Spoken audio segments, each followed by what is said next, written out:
ما معنى لا إله إلا الله؟ نيني معنى لا إله إلا الله؟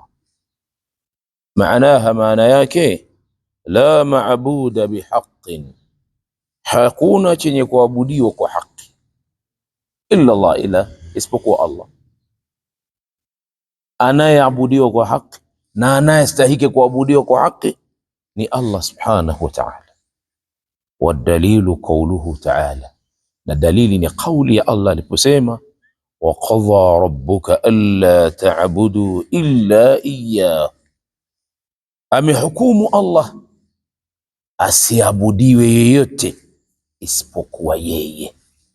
Hii ni amri ya Allah, anawataka wanadamu na majini pia anawataka wasimwabudie yeyote isipokuwa Allah subhanahu wa ta'ala. Fa qawluhu alla ta'budu, kauli ya Allah aliposema alla ta'budu, yani msiabudie, fihi maana la ilaha, ina maana ya la ilaha, yani hii ni nafi, inakanusha hapana mola apasaye kuabudiwa kwa haki. Wa qawluhu illa iyyahu, hii ni ithbati, kwa maana isipokuwa yeye Allah peke yake. Fihi maana illa Allah, hii illa iyyahu ina maana ya nini? Illa Allah, isipokuwa Allah ndio anastahiki kuabudiwa peke yake. Ma huwa tauhidu alladhi, ni ipi tauhidi ambayo Mwenyezi Mungu faradhahu Allahu ala ibadi, ameifaradhisha kwa waja wake wampwekeshe,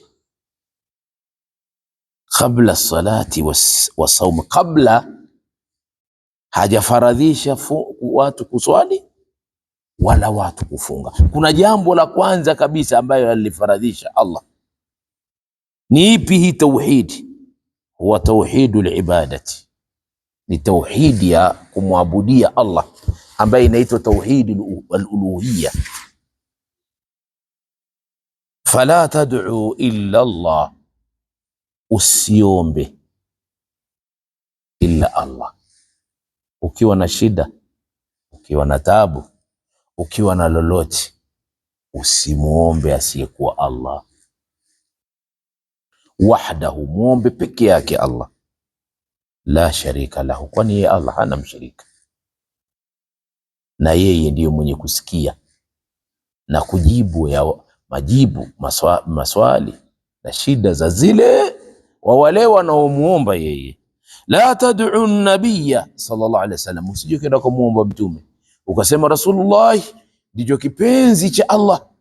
Naam, bila shaka, lakini si kuombwa. Swala la kuombwa ni peke yake, hii ni ibada na ameifaradhisha yeye, haombwi ila Allah subhanahu wa ta'ala. Wala ghairahu, wala mwingine, usimuombe yoyote isipokuwa Allah. Kama qala ta'ala, kama alivyosema Allah, wa anna almasajida lillahi, hakika misikiti ni yake yeye Allah. Wa anna almasajida lillahi, hakika misikiti ni yake yeye Allah. Hii ni nyumba yake yeye. Ukiingia ndani humu usihusike na yoyote ila na yeye, umwelekee yeye, upeleke chochote chako wewe kwa Allah. Fala tad'u, usijeomba ma Allahi ahada, pamoja na Allah kitu kingine. Unapoingia hapa katika hii nyumba ni yake yeye. Unapoingia katika ibada mwelekezee yeye, hapa ni kwake yeye, si kwako wewe wala kwa mwingine. Ufuate masharti ya hapa ndani ya huu msikiti na misikiti kwa ujumla, ibada yote ipelekwe kwa Allah subhanahu wa ta'ala. Wallahu a'lam.